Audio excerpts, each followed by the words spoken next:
Hello and welcome to the Lovetarian Way show with Natalia PH. Today I have a fabulous guest for you, and I'm gonna just wait a second before I'm gonna bring our beautiful guest, because what I need to tell you about the Lovetarian Way, right? This is episode 4.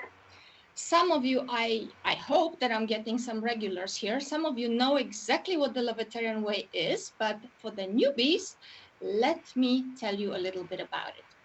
So the Lovetarian Way is a beautiful insight. It's a vision. It's a quantum inner bridge into your true self. And how do you get there? Well,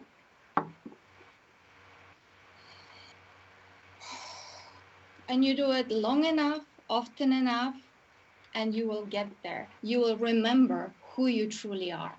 You will remember the light and love of your beautiful soul.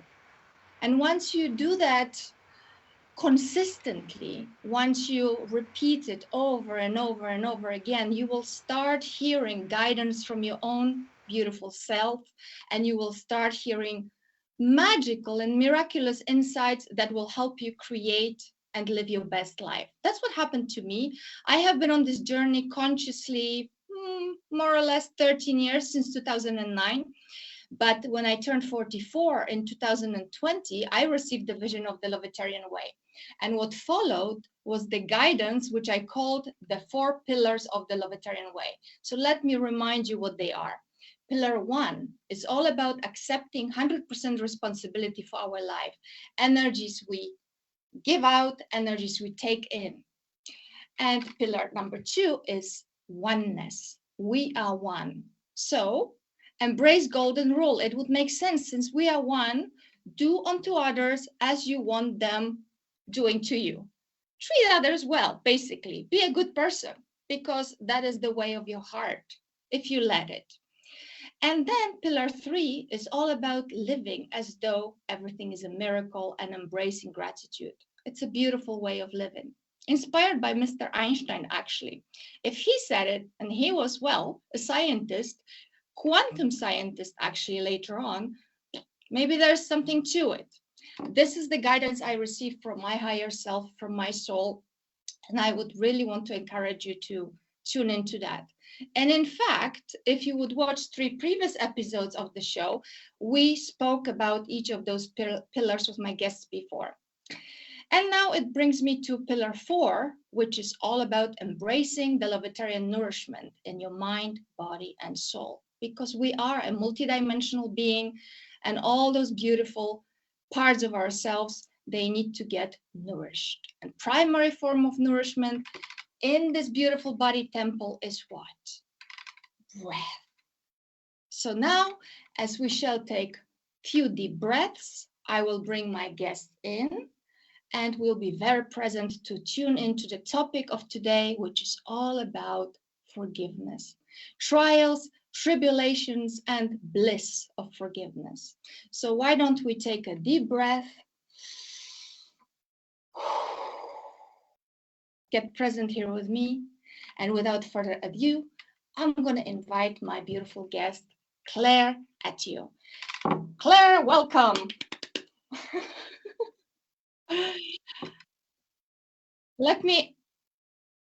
Welcome, Claire. Let me introduce you properly. Claire is actually a female empowerment coach. She authored a beautiful book, which we'll show in a moment.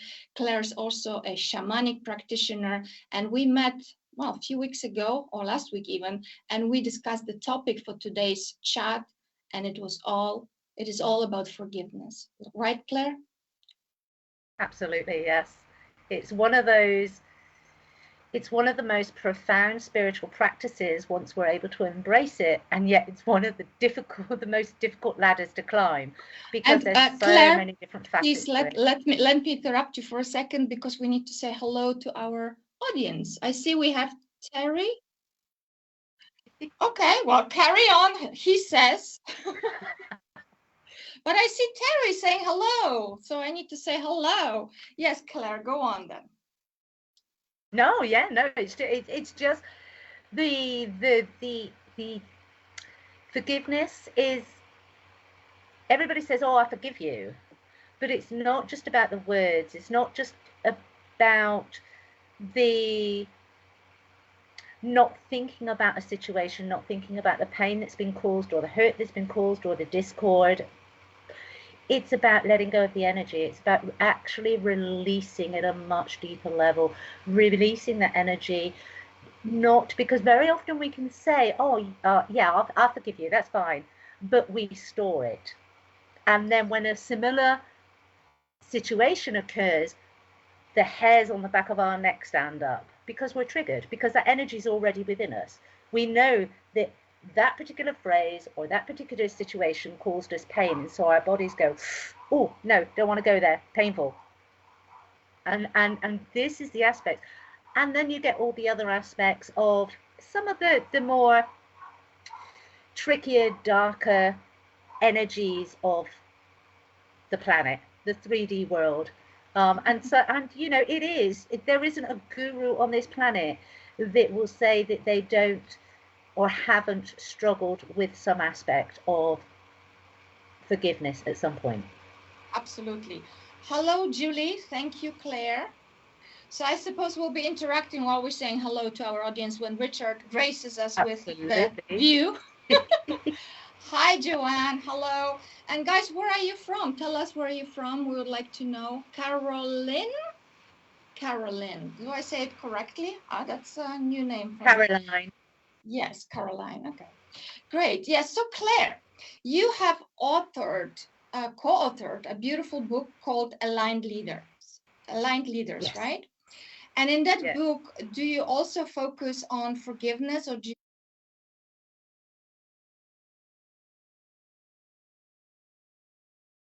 I actually, within the book, focused on self-love. And that will incorporate, because forgiveness needs to start at home. It's the bottom line. If we're not able to forgive the things within our own psyche, then it's near on impossible to give full forgiveness outside of ourselves. So the chapter and my part in the book focuses on that self-love and the importance, building that solid foundation so that you can actually build a life that flows with ease. Doesn't mean it's always going to be easy. It doesn't mean that you don't have challenges. It just puts the tools in your toolbox that you're able to kind of navigate it with with a greater grace. Thank you, Claire. And hello, Christine. Claire, I know that we have been practicing this for a very long time. We have been consciously awakening for a very long time, and we actually brought this energy from our previous lifetimes, I believe. And actually, it's been, well, I can't really pinpoint the time. However, I must say that releasing for me and forgiving myself for stuff that I did not even know I carried in my body has been one of the most difficult things in my life. Why would you say it is so that we hold on to that energy so powerfully? Usually because the biggest things that we need to forgive have caused us trauma. And anybody who's gone through trauma in this life, they will know how difficult it is to heal, because energetically it doesn't just kind of sit in one place. I always look at it as an octopus with lots of tentacles, and it goes down lots and lots of different layers. And in my spiritual group, what I always say to people, they say, oh, but I thought I healed that, and they're really disappointed with themselves. And I say, yeah, you would have healed that aspect. And that's the key thing, is to just keep taking those layers off, keep finding those new levels, because the more work you actually do, the deeper you keep going, and the more you find healing and really taking the spiritual pathway is a lifelong commitment. It's not just a trendy thing to do for a few months. Yes. No, thank you for that. And we know that once one layer is clean, there's another one just waiting right there. So for our beautiful audience, please, if you have any questions, just let us know. Oh, hello, Donnie. Nice to see you here. We know that this is a long life process, if not the process of lifetimes. I believe, Claire, I don't know if you agree, in the mystery school where I'm initiating with the Sophia Code, we are promised by ascended masters, by angels, that if we truly take 100% responsibility for this process, forgiving ourselves, loving ourselves unconditionally, embodying our true nature, having self-compassion, we can actually, in this lifetime, in this incredible time in history, at the dawning of the golden age of miracles, we can heal all wounds. Doesn't that sound amazing? It's fantastic, but I don't know about you, and that is the big emphasis on spirituality. That is what the spiritual path is learning to take full responsibility and accountability for everything we do and experience in life. But it's, even though once you get over a certain point, everything becomes, you gain that greater understanding, and you have that deeper knowing that actually you're going in the right direction. While you're getting yourself there, it can be a really bitter pill to swallow, to actually have to embrace. And this is why forgiveness can come up against hurdles, because you have to embrace the fact that even if you've suffered trauma by the hands of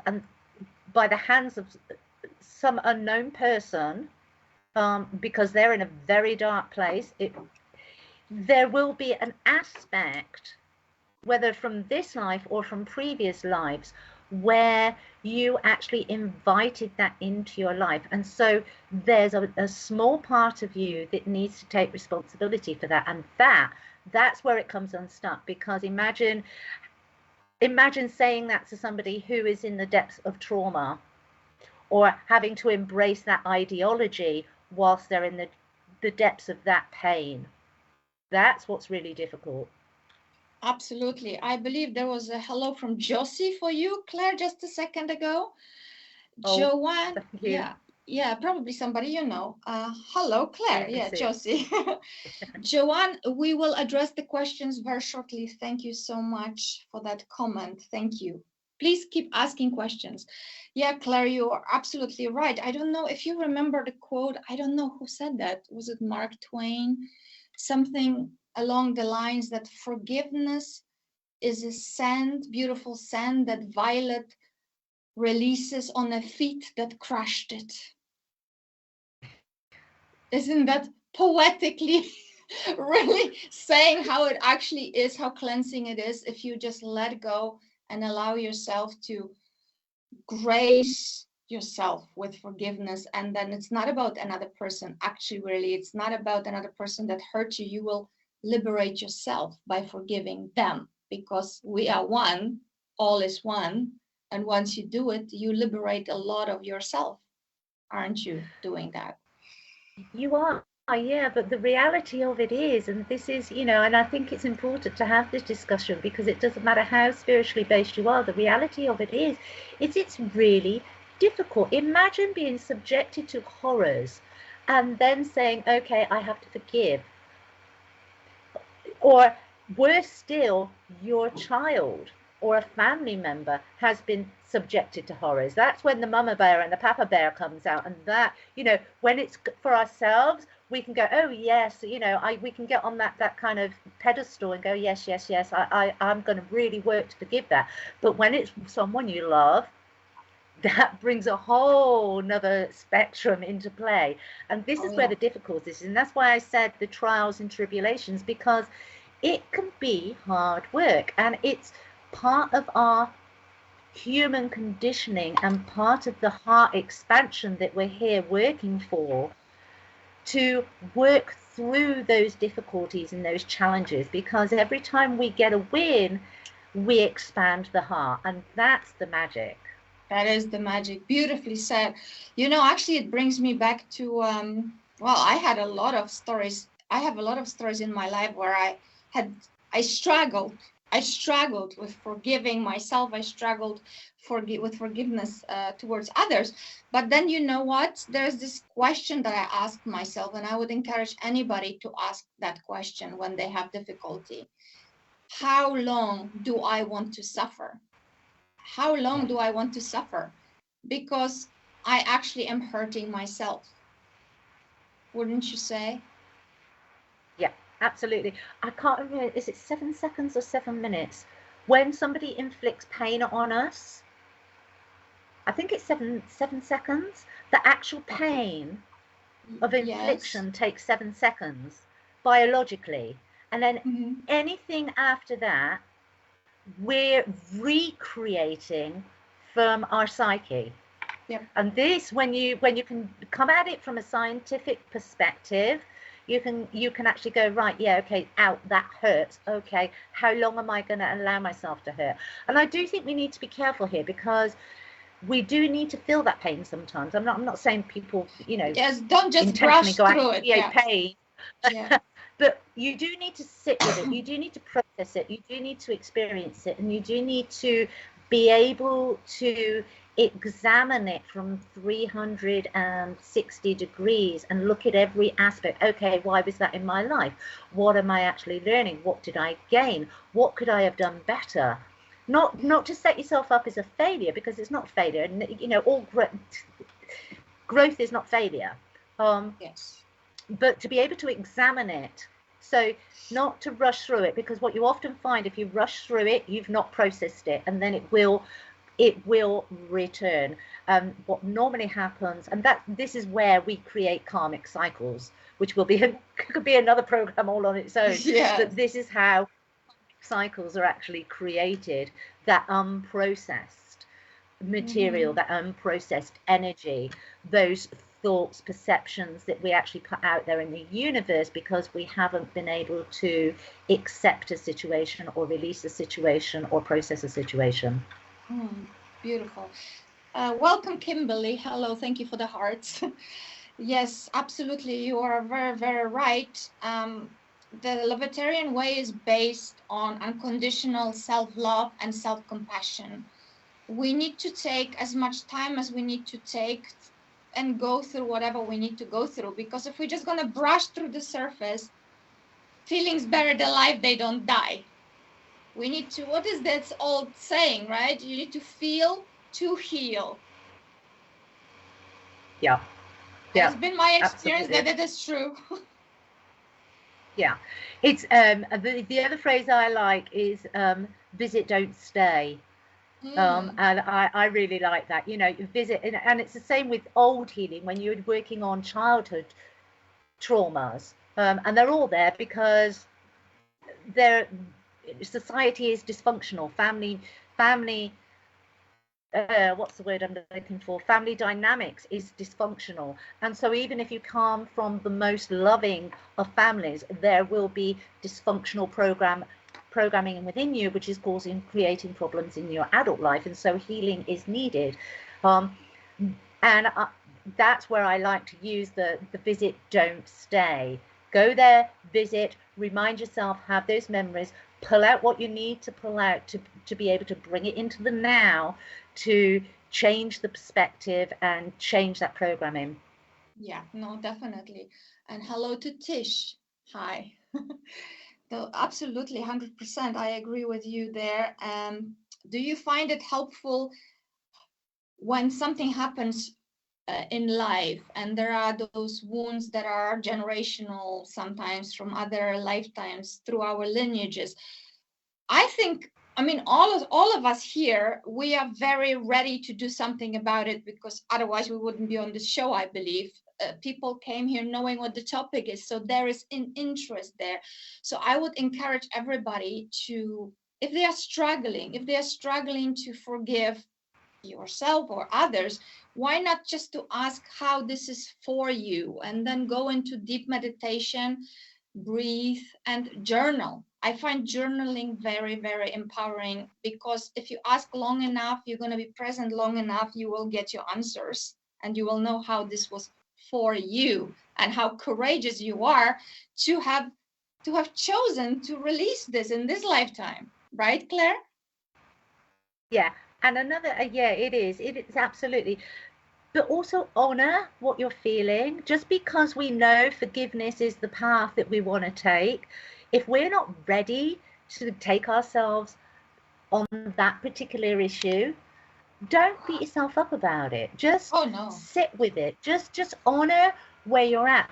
One thing that I love to get my clients to do is to write letters. If they're not ready to give the forgiveness, is I like to get them, and they find that so liberating, get them to write letters to the person or the situation, to be able to give themselves a voice to what they weren't able to say at the time.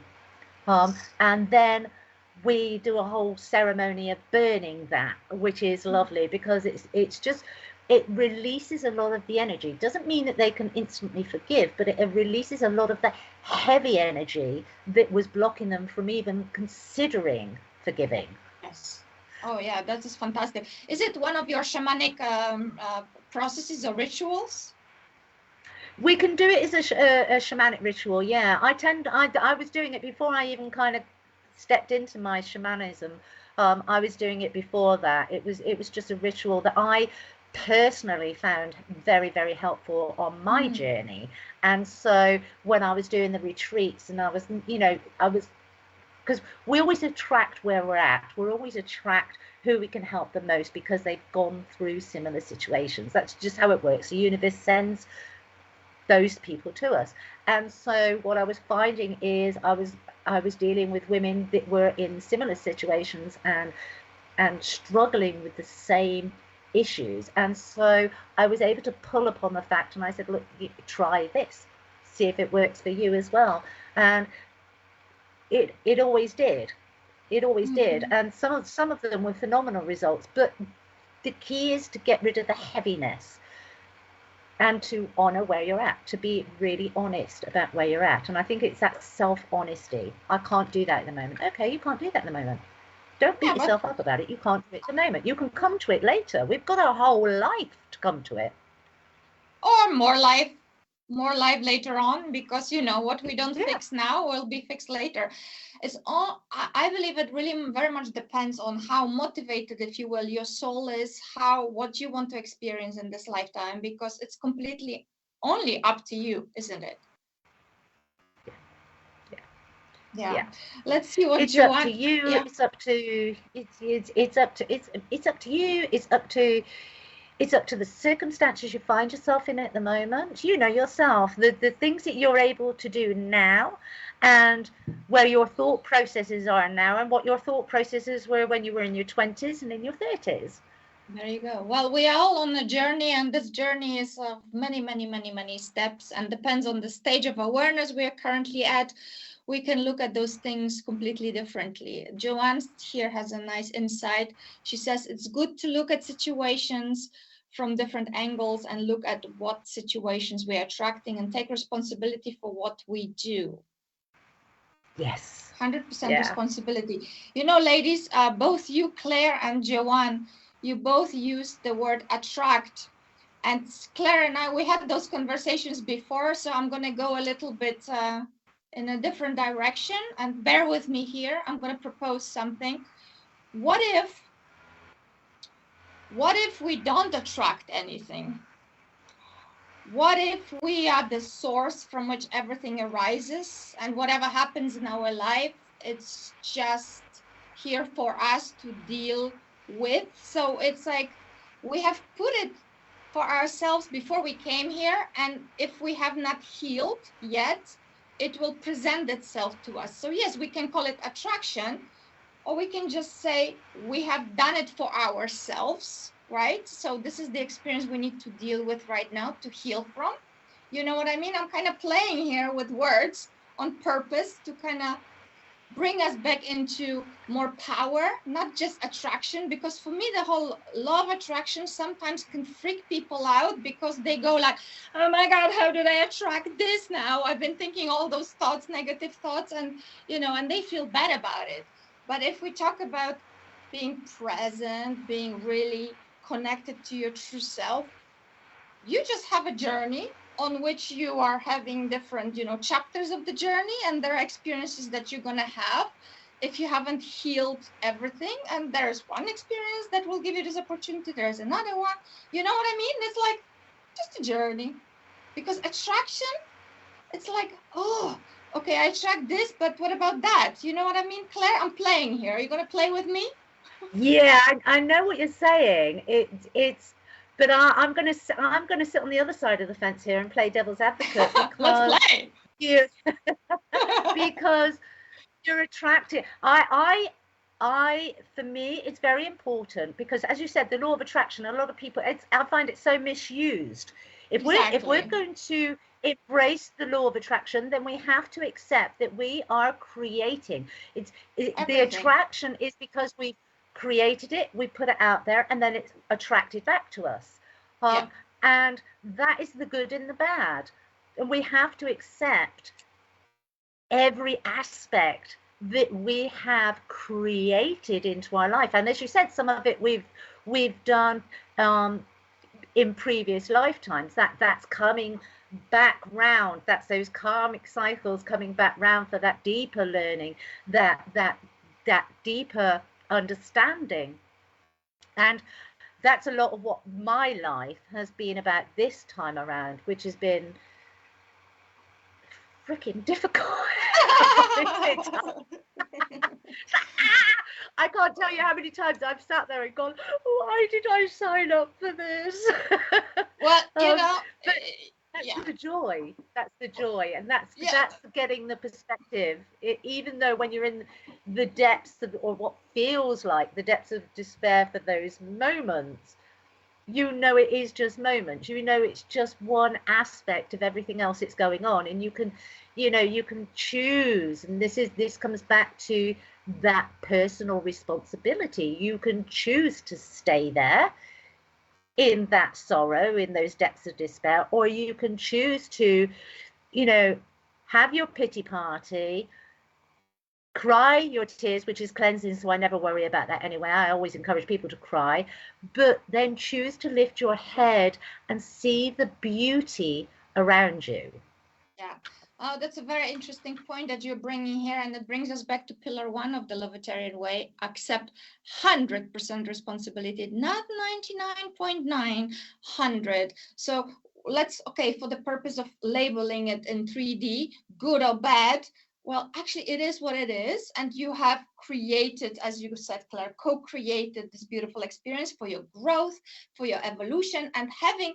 Okay, you will talk about your examples, but look at my life. 46 years old, near financial ruin a while ago, 25 years almost of eating disorder, cancer diagnosis, broken hearts, whatnot. It's like, hello. And yes, have I then created all this? Yes, I have, for myself, so I can awaken and I can be here for you now, fresh, ready, with all this abundance of wisdom and experience, and tell you, I've got you, girl. I got you. Yeah, You know, yeah, yeah. it's And that's amazing. that bitter pill, isn't it? That's that bitter pill, because you you go through all those trials and tribulations so that you have these blessings, not just for yourself, but to share with others. And that's the magic. That's where the magic comes in. You've got some goodies for us, Claire. What have you done?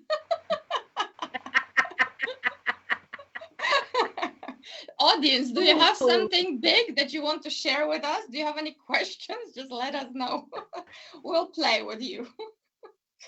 All right, Claire. I think yeah, it would be what's Joanne said No, something no, as we well. read that. We read that one. Of self-love. No, this No, is we a new didn't. one. Oh, Claire, you want to read that one?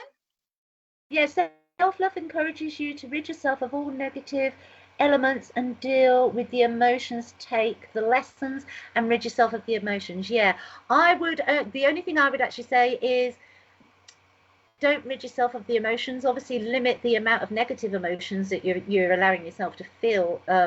Process them quickly. Learn to process them quickly.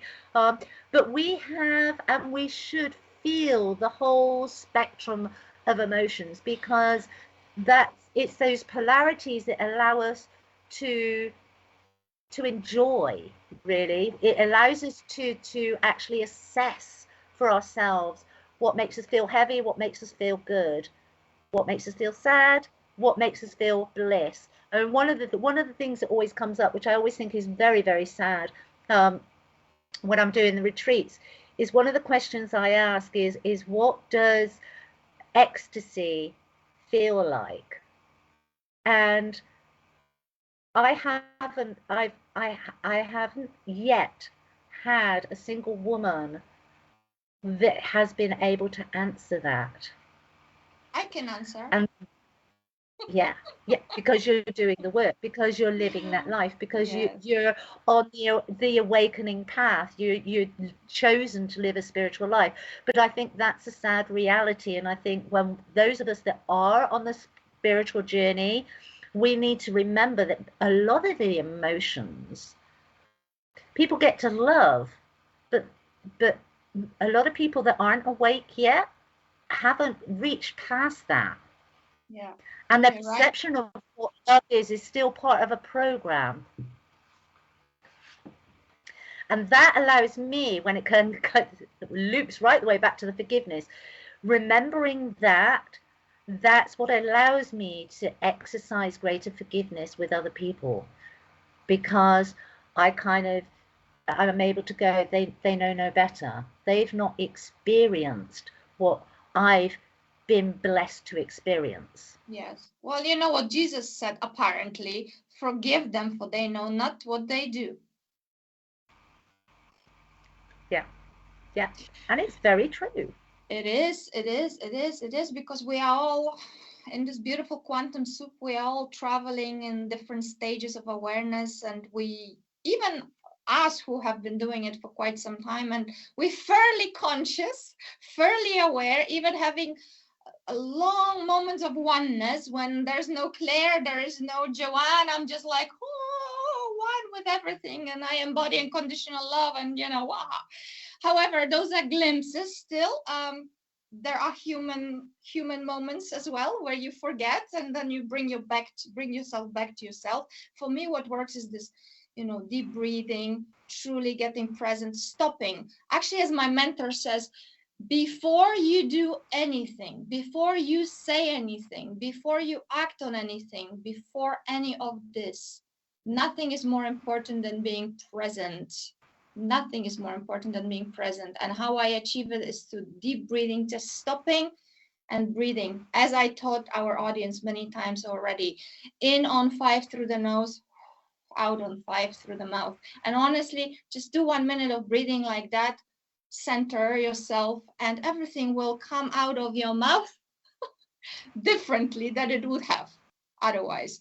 Natalie, hello, Natalie, welcome back. She asks, would we not have gone through a lot of these experiences before in previous lifetimes though? Yeah. And very often, and this is why some things you can work through, you'll agree with me with this, Natalia, is some of these things, other people look at it and go, God, how did you get through that so quickly? And it is because you have just come back to kind of mop up the excess. I always kind of thinking like that. When you spill water and you have to actually get the mop, and then if you're like me, I'm a bit of a OCD going on, so then I have to then get the dry mop. And I always think when we have repeating experiences that we've done in other lifetimes, and we've done the heavy lifting, as it were, with those experiences for that learning, when it comes round again, it's easier to deal with. And then it's what I think of as the dry mopping. It comes back on, whereas other people in this lifetime, that your friends that are stood beside you, could be having exactly the same experience, and they're doing that heavy lifting. They're having to get the mopping bucket out. Yeah, and that's probably I agree. the easiest way of looking at it. Yeah. So it's like a spiral, right? This beautiful journey is like a spiral, and every time we back into that spot, we have so much of ourselves claimed back, the energy, our true energy, our powerful spiritual energy. We are more empowered by it, and we can look at this same situation with a different head, maybe with a different label, different name behind it. We can look at it with more wisdom. We can look at it equipped in better tools, right, Claire? Yeah. I mean, it's and the different aspects of spirituality as well, because you saying that, then I was kind of thinking, from the shamanic perspective, what we actually do is we do a lot of soul retrieval, and that's basically the fragments that have been pulled away. When we have a trauma or when we have a shock, the thinking is a piece of your heart, your soul kind of like, whoa, I don't like this, I'm out of here, and it kind of goes off.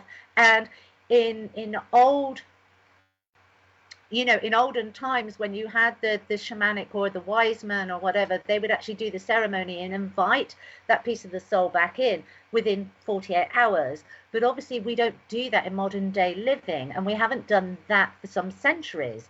And so we've had all these lifetimes, and we've got a little bit of our soul here and a little bit of our soul there and a little bit of our soul there. Now, in shamanic practices, we kind of invite those pieces back as we're dealing with different, and we retrieve those pieces and return them back to the soul so that we become and feel whole. But also, you can look at it from a different aspect and think, right, okay, that's the karmic cycles. When you're working through those karmic cycles, what you're actually doing is you're working through those issues and you're inviting that soul piece back into you as well when you actually work through it. And I just love it. Yeah, no, it is part of the process.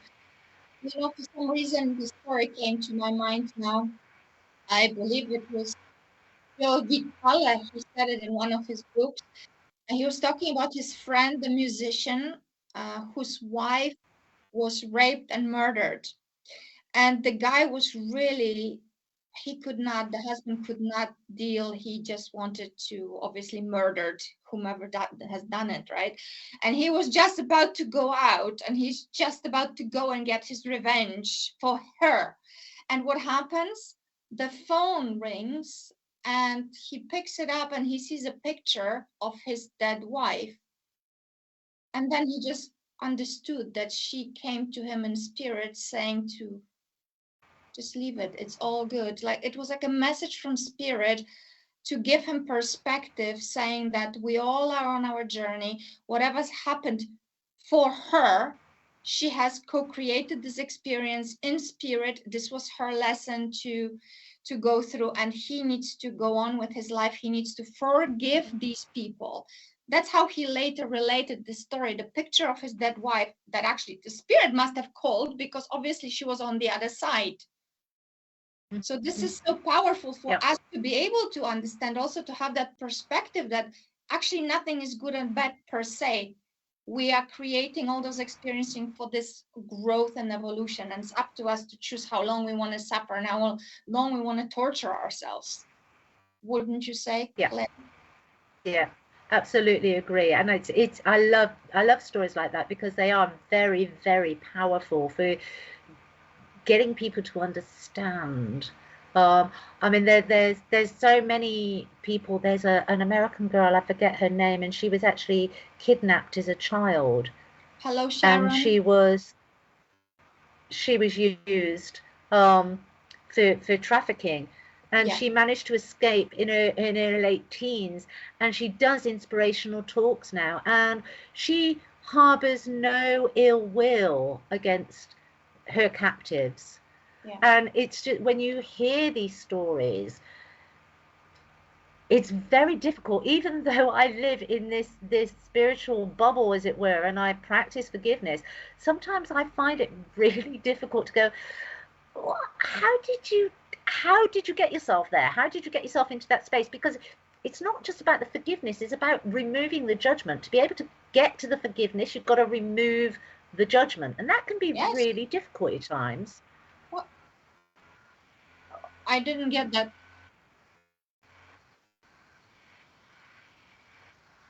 That's it. Yes.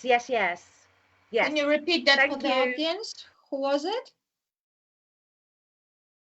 Claire, I don't understand, Richard. Can you repeat that? Casey Dugard. JC Dugard. Okay, thank you for that, Richard. And hello, Sam. Actually, Claire, since you're talking about this one, you remember I told you about Kaya Ra. Kaya Ra is the author of best-selling Sophia Code. That's the mystery school that I'm initiating in with Ascended Masters of the Dragon Tribe.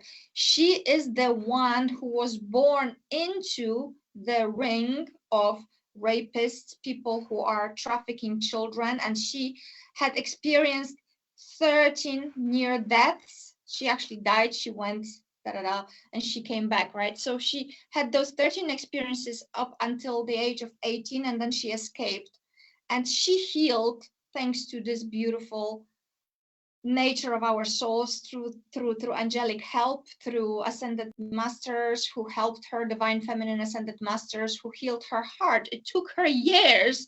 She literally, after she escaped, she just locked herself in a cabin in the woods, you know, and she was just pissed off and angry, healing. But thanks to this beautiful energy that we are bringing into the world, the Lovetarian Way energy, the, well, Christ consciousness, divine feminine, you know, energy, this is the healing energy that we bring forth that can help us. Yeah. So anything is possible to heal.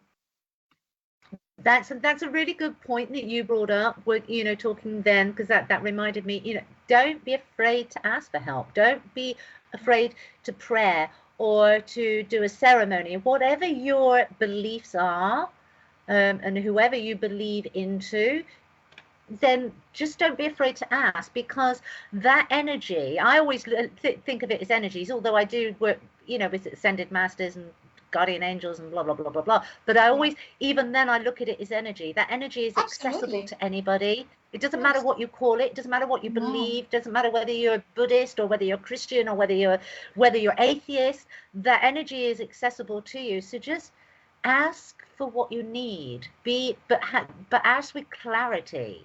Yes. Ask with that clarity, and ask them to give you the force to be able to understand the situation. Will be the first step, because if you can start to understand a situation, it takes the sting out of it, takes the heat out of it.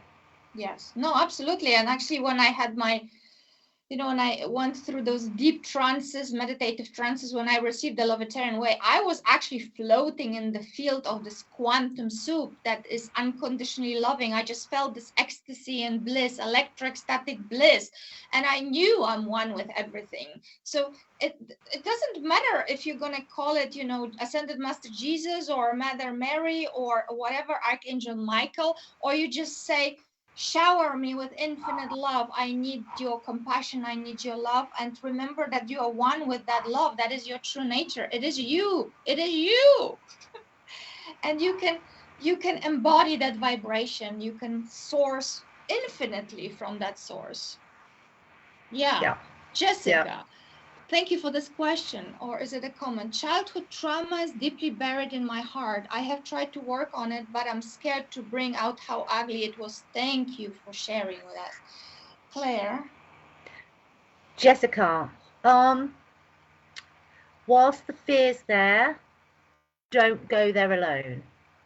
That is the first thing, because you're just going to create more trauma, and that's the last thing we want to do on a healing journey. So I would say work on the fear, maybe do some Reiki, do some meditation, go to some counseling, get a coach, whatever resonates, whatever you feel inside feels good to you to do, to get rid of that fear.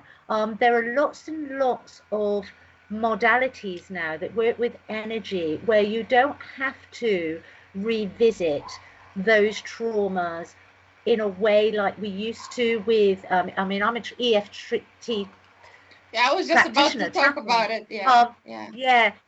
But I tend not to use that so much now, because what you actually do is you revisit the situation and you vocalize it. Now, sometimes that is needed, sometimes that is important, other times it's too dark, it's too scary, and the more it's been in a box, it's like seeing something in the shadows at night.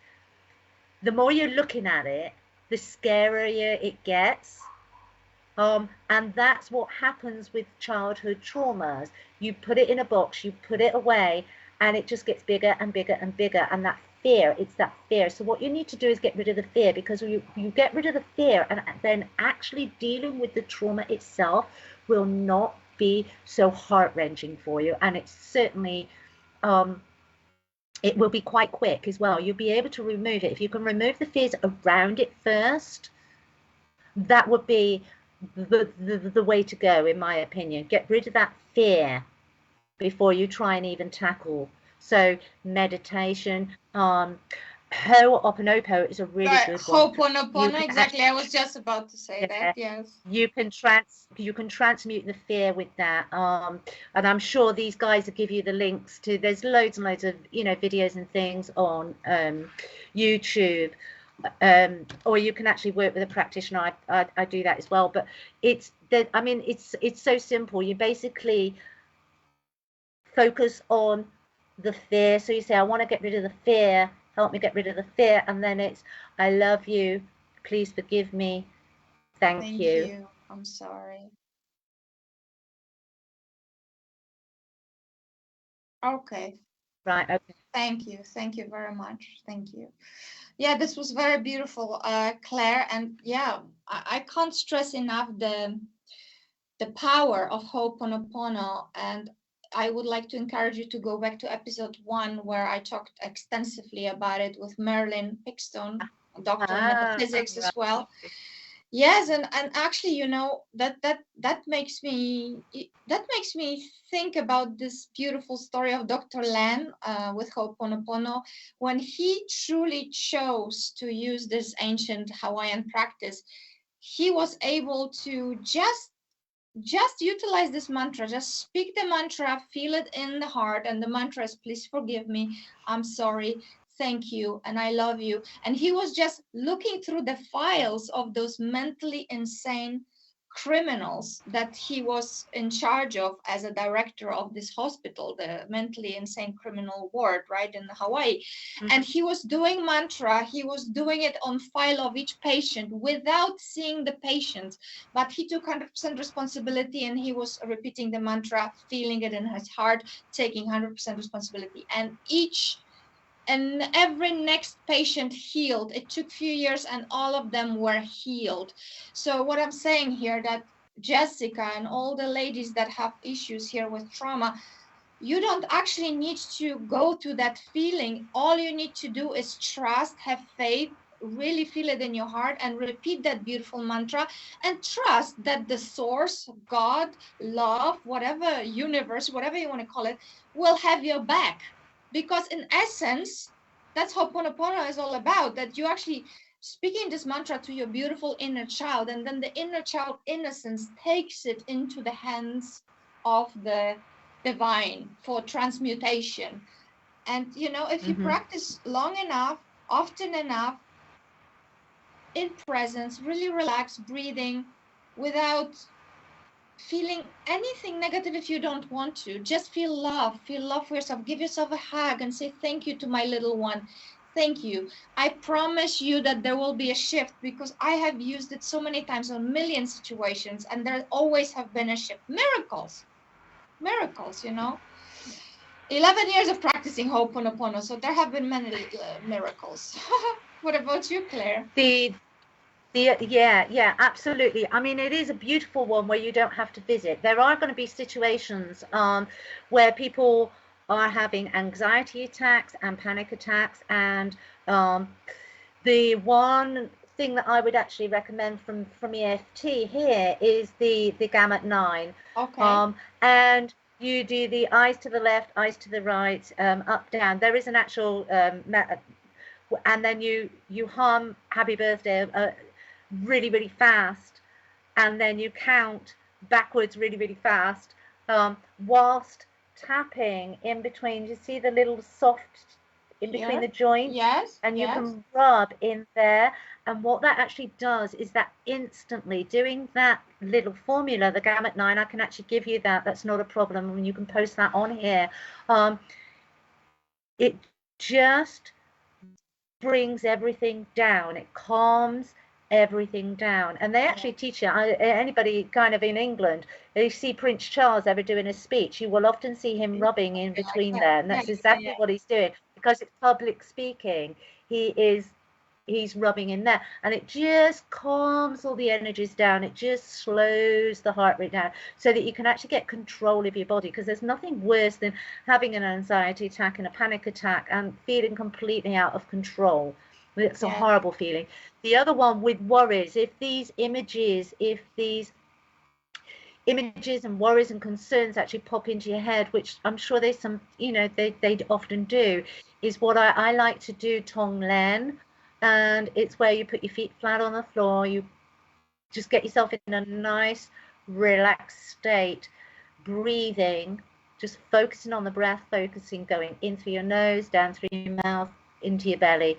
Do that until you just can feel yourself start to relax. When you start to relax, take the breath and focus it into the heart space. And then from the mind, you imagine taking that worry, that concern, and you put that into the heart space. The technique is a tonglen, and then just hug it with love. And if you need to bring in guardian angels like Mother Mary or Mary Magdalene or even Jesus or whoever your deities are, bring them in to give you that extra love, and just hug it, hug it, hug it, hug it, because energetically, love is such a high vibration that any worries, concerns, fears, pains, old memories that are hurtful and hateful, just they will dissolve with that love. Doesn't mean that they'd never existed, doesn't excuse what happened. And I think this needs to be, you know, that's a very important point with forgiveness. But you've got to do and get yourself to a place where you're not feeling bad about something that happened in the past. You're not feeling bad today. We need to get rid of that. That's what we want to get rid of. That's why we're practicing forgiveness, so that you can live freely. Beautiful. Thank you, Claire. And thank you, Jessica, so much. Tish, you have a question. I'm 61 and I have been married 5 and 10 years. Neither worked out. No relationships in years. What can I focus on to change my relationship success in general? Not asking for a reading, but what to focus on. Well, I've got an answer for that. But Claire, why don't you go since you're a guest? I would actually say self-love. Well, there you go then. You're the same. Focus Absolutely. on yourself. I can guarantee things in your relationship, you probably overgive. You overgive, you don't realize you're doing this, you probably grew up, you've got a program running in your subconscious where you learned from your mother, because we do, you know, we learn by repetition, where you overgive, and then you wake up one day and you're kind of, there's resentment there. But so you've got that aspect. The other aspect of relationships not working out, when you overgive, you're not making the other person give that reciprocal energy, and so they get lazy, they get bored, and so they go elsewhere. Absolutely. I'm just going to give you a very easy tool as well, Tish, or anybody who is listening. This here is a mala, okay? Mala has 108 beats, and you can chant on this mala. This specific one is a mala of Ascended Master Green Tara. However, I want to talk to you quickly about Kuan Yin. Kuan Yin is the equivalent, if you will, of Mother Mary in different cultures. And she has a beautiful mantra for us that is mantra of self-love and self-compassion. And it is Om Mani Padme Hum.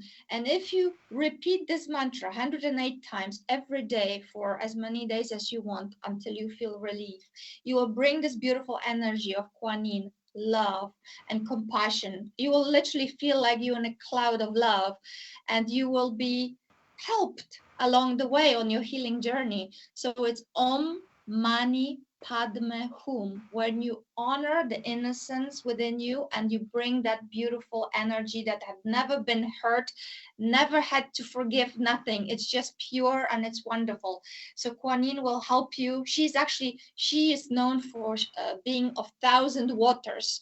Water, as we know, is very cleansing and clearing. So what you can do as well, take a glass of water and ask the water to help you, to bless you, to help the bodies of your water to get cleaned and clear from all the pain, all the suffering, all the stuff that is still deeply buried within you through time and space, right? Thank you, Tish. I do overgive. Absolutely. Yeah, we She thought did. you might be. Yeah, yeah. So It's yeah, it's a very common trait in women. We've all been programmed with it. that's right. Going back to your mantras, it's also deeply, deeply, deeply relaxing. There is Yes. nothing, and because you're pulling the beads, you're doing it the 108 times. It's so it puts you in that trance state, and when you go into that trance state, you automatically switch over to the right hemisphere. You get that creativity coming in, you get that connection to divine, and you get just a whole tank load of inspiration. That's right. So it's And you're amazing, absolutely. amazing practice. That's why, I believe one of the reasons why there is so much breast cancer within women, not to mention other reasons, but the overgiving, overcaring, carrying all this energy on your chest heavily, So just love yourselves, women. Have compassion for yourselves. Remember, happy woman, happy home.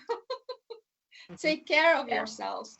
And we have 2 minutes for you till we release you, Claire. So maybe I don't know if we have more questions, but I could maybe take them if there's more, but you will need to go soon. So why don't you tell our beautiful viewers how they can find you and how they could work with you? Right. Well, they can. I'm always on Facebook. And that's Claire Atyeo .Athena. Yeah, it's showing up, I believe. Yeah. Mm-hmm. I work with empaths and light workers. We have a special group for that. There's a private group, you're more than welcome to join. Otherwise, you can, if you want to have a look at the services I provide, by all means go over to the website, which is claireatyeo.com. Beautiful. And there's a podcast coming out. Sorry, I'll just go on. There. We have a podcast that is being launched on the 2nd, I believe that's the Monday of May, and that is a co-hosted podcast. It's called All the Cards on the Table, and what we're actually doing in all the cards on the table, and we're addressing both the masculine and the feminine energies so that we can actually start to bridge that gap and get better understanding of each of the sexes, because at the moment that divide is just getting bigger and bigger and bigger, and it's creating more problems than ever. So yep. And they said yes, Richard.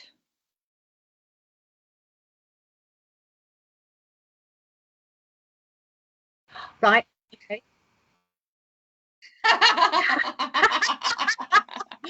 Oh yeah, we have a little internal jokes going on here. Okay. Yes, send us the bill. Send us the bill, Richard.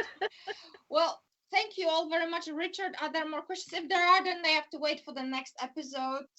Yes, the next episode is coming in 2 weeks, and I will have with me another fantastic guest. But actually, I need to tell you also about. That's right. He keeps me in check here. The ads. Claire, do I need to release you and stay by myself, or do you need to go, Claire, or do you want to stay? Okay.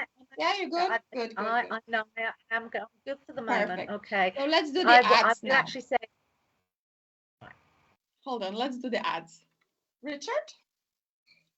Thank you. Tonight on Live with Spirit, JC Marsh joins us for an evening of readings. This starts from 8 p.m. Tomorrow morning from 11 a.m., Bree Wilson continues with her show, Influencing Your Life. Bree offers her own guidance and advice, while supporting you with everyday situations, past life readings, and future support. Bill Hughes' fortnightly show Collective Consciousness returns tomorrow night from 8 p.m. This week's guest is Polly Harnett. Both Bill and Polly will be offering spiritual messages from our loved ones in spirit. Join us this Saturday for a special broadcast of our popular show Sensing Spirit. We are live on location with Polly Harnett, Sam O'Neill and Bill Hughes. The live and interactive show starts from 9:30 p.m.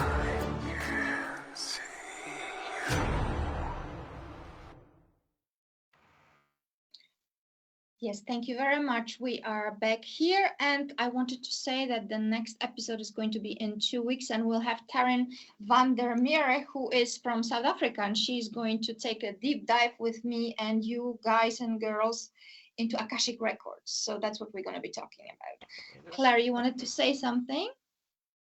I said, hey, lovely. No, that sounds Oh, really well, that's interesting. I thought that you had something else to say. Okay, that was that. We were waiting for that. No, but thank you all so much for coming. Please tune in 2 weeks. And if you want to find me, of course, the Lovetarian Way, nataliaph.com. Google, you will find Natalia PH Lovetarian and her Lovetarian Way everywhere. And there will be more and more of that love spreading all around. So thank you so much. Thank you for coming, Claire. Thank you to everyone that came here. And please spread the word, share the episode. And yeah, it was a pleasure as always. So I love you from my heart to yours. Thank you so much. Have a good evening. Bye-bye. Thank you. Bye-bye.